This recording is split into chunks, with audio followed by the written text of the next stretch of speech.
నార్మల్గా మన ఛానల్లో పోస్ట్ చేసే అన్ని వీడియోల లాగా ఈ వీడియో కాదు. రోడ్ల పైన జరిగే ప్రమాదాల గురించి ఒక చిన్న అవేర్నెస్ కల్పించడం కోసం చేస్తున్నటువంటి వీడియో మాత్రమే. నిన్ననే నాకు ఒక సంఘటన జరిగింది. సో 2 డేస్ అవుతుంది. సో సంఘటన జరిగిన రోజు మొత్తం వేస్ట్ అయింది. ఆ నెక్స్ట్ డే రోజు మొత్తం వేస్ట్ అయింది. ఈ రోజు నేను రెస్ట్‌లో ఉన్నా. అంటే కొంచెం నేను ఏమనుకున్నా అంటే చిన్న దెబ్బే కదా అనుకున్నా. కానీ బాగా ఇబ్బంది ఇప్పుడు పెడుతుంది. ఇప్పుడు అవుతుంది. ఈరోజు నేను హాస్పిటల్‌కి వెళ్ళాల్సింది. కానీ నేను హాస్పిటల్‌కి వెళ్ళే పరిస్థితులు కూడా లేకుండా, సో ఇది మా ఆఫీసు. నాకు ఆఫీస్ వల్ల అవకాశం ఇవ్వడం వల్ల ఇక్కడే ఉంటున్నా. రెస్ట్ తీసుకుంటున్నా.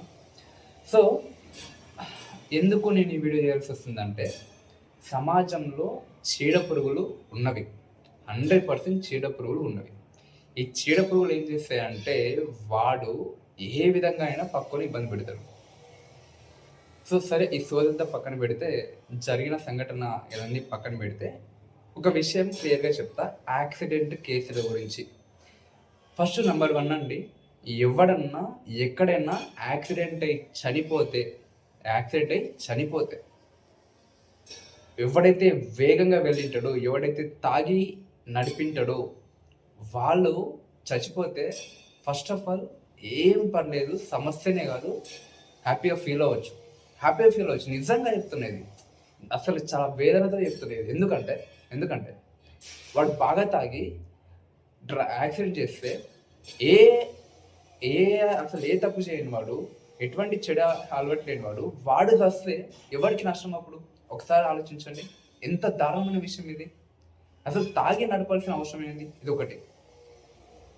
ఇంకా ఎవడన్నా స్పీడ్ పోయి, చాలా ఓవర్ స్పీడ్ పోయి కూడా వాడు యాక్సిడెంట్ చేసుకొని సచ్చిండు అనుకోండి, ఓకే, అక్కడ కూడా వాడు పీడ పోయింది, వాడు సచ్చిండు, మంచి పని అయింది అనుకోండి. ఎందుకంటే ముఖ్యంగా వేదనతో చెప్తున్నా, వాడు స్పీడ్గా పోయి వేయటం గుద్దిండు, వాడు కూడా చచ్చి వాడికి ఎంత నష్టము. అది పక్కన పెడితే వాడికి ఏమన్నా అయ్యి కాళ్ళు చేతి ఎదిగి ఎక్కడో పడితే వాడు అన్నదన్న ఇంకేదో అయితే ఎంత దారుణమైన విషయం కదా. అసలు ఒక్కసారి ఆలోచించండి కదా. సరే, ఇదే కోపంతోన, ఇంతే ఫ్రస్ట్రేషన్తోన ఒక వీడియో క్రియేట్ చేసిన. ఆ వీడియోలో ఇదే మాట్లాడుతూ కొంచెం అనవసరమైన మాటలు, ఆ చట్టం అట్లా ఇట్లా అని చెప్పి ఇదే చెప్పడం జరిగింది. అందుకే ఆ పెద్ద వీడియో నేను పోస్ట్ చేయదలుచుకోలేదు. కాబట్టి మళ్ళీ ఈ యొక్క వీడియోని చేయడం జరుగుతుంది. సింపుల్ అండి. ఎవడైనా తాగి నడిపితే, తర్వాత వేగంగా పోతే, ఇటువంటి వారికి చాలా కఠినమైన శిక్షలు పడాలి. ఇది నా ఒపీనియన్. చాలా కఠినమైన శిక్షలు పడాలి. ఈరోజు నేను చదువుకున్న, ఎంతో కొంత జ్ఞానం ఉంది, చట్టాలు తెలుసు, రూల్స్ తెలుసు.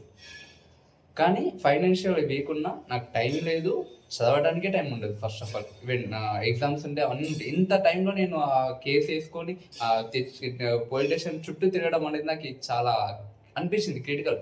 సో ఈ విషయంలో నేను వాడిని వదిలిపెడితే వాడు అనుకోవచ్చు కదా, నాకు భయపడి వదిలిపెట్టిండు, లేకపోతే నేను గెలిచేదా, ఏదే అనుకోవచ్చు. కానీ ఇక్కడ నేను నా ఈగోని తగ్గించుకుంటా. అసలు ఈగో కాదు, అహం లేదు, నాకు ఈగోనే లేదు అసలు.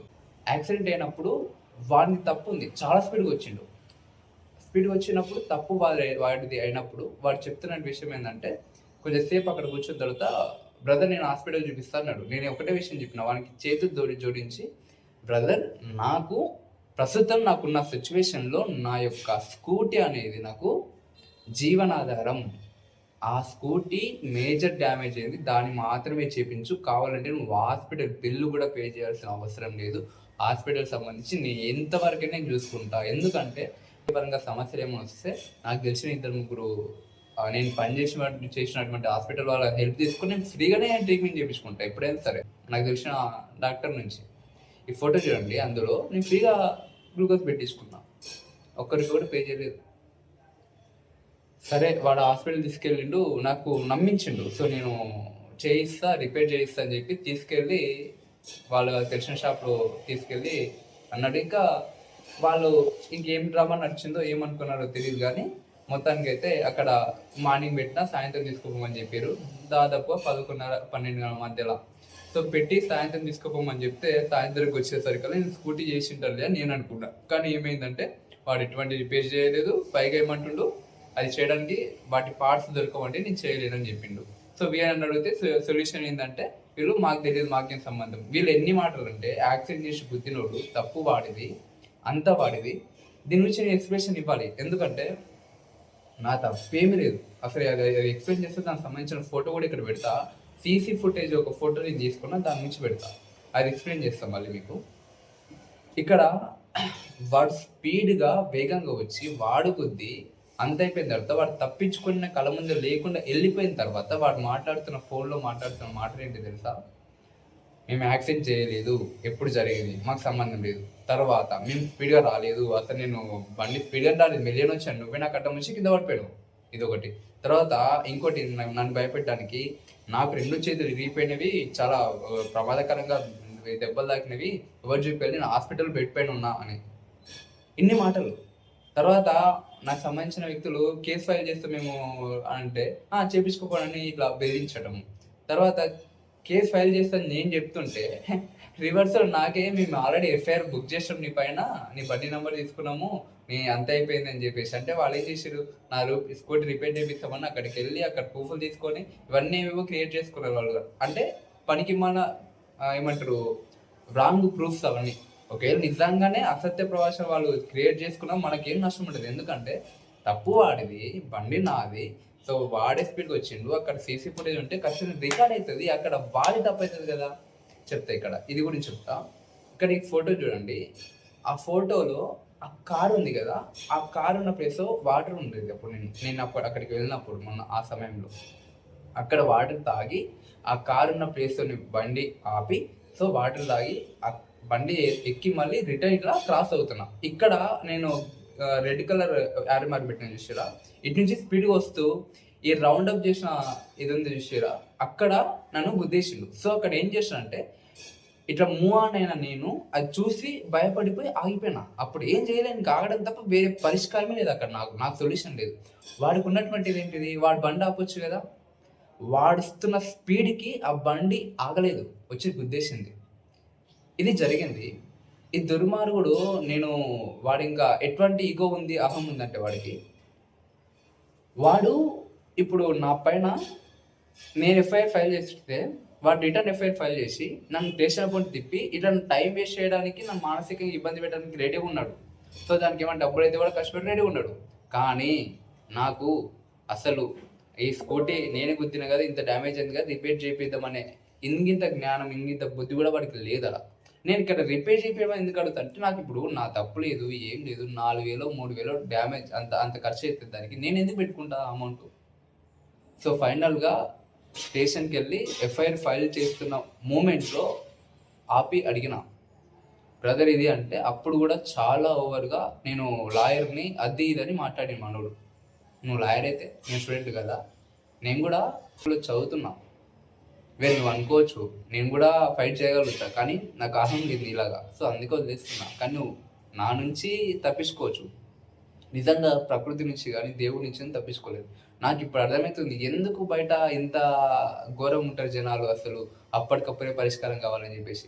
సో ఇదంతా పక్కన పెడితే గవర్నమెంట్ తరపు నుంచి కూడా చిన్న అంటే ఈవెన్ రూల్స్ ఎలా గట్టిగా ఉండాలని గురించి మాట్లాడుకుంటే సింపుల్ అండి.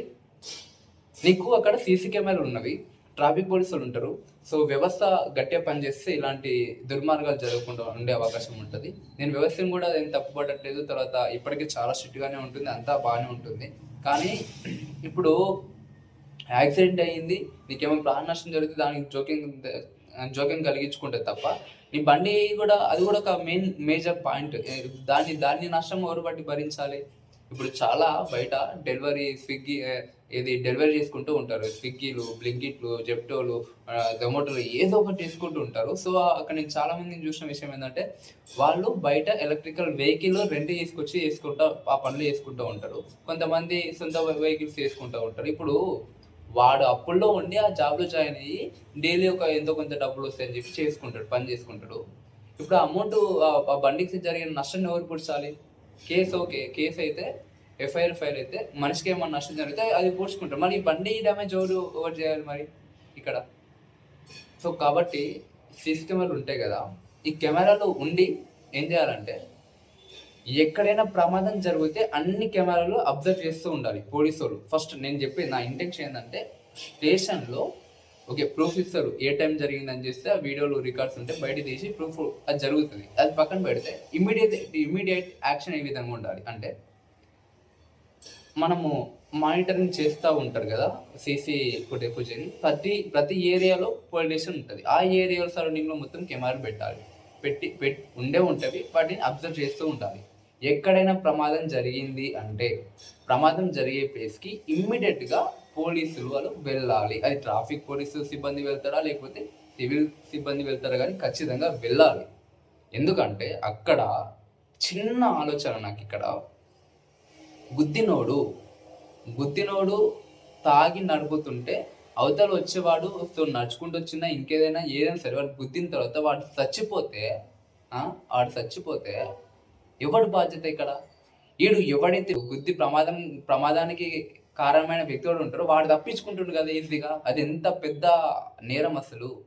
వాడేం అమాయకుడు, ప్రమాదానికి గురైన వాడు, ప్రమాదానికి కారణమైన వాడు ఎంత కన్నింగ్ ఫెల్లో గుద్ది వాడు చచ్చిపోయిన వాడు పట్టించుకోకుండా వెళ్ళిపోతే ఎవరికి నష్టం? ఇట్లాంటి సమాజం ఇంకా ఎలా ముందుకు వెళ్తుంది? మనం 6th జనరేషన్లో ఉన్నాం, 6th జన్ అంటాం కదా, 6th జనరేషన్లో ఉన్నాము. సో అనేక ఈవెన్ ఎంతో టెక్నాలజీలో ముందు ఉన్నాము. ఏఐ టెక్నాలజీ నడుస్తుంది, ఏఐ యుగం నడుస్తుంది. ఇంత స్లోనా?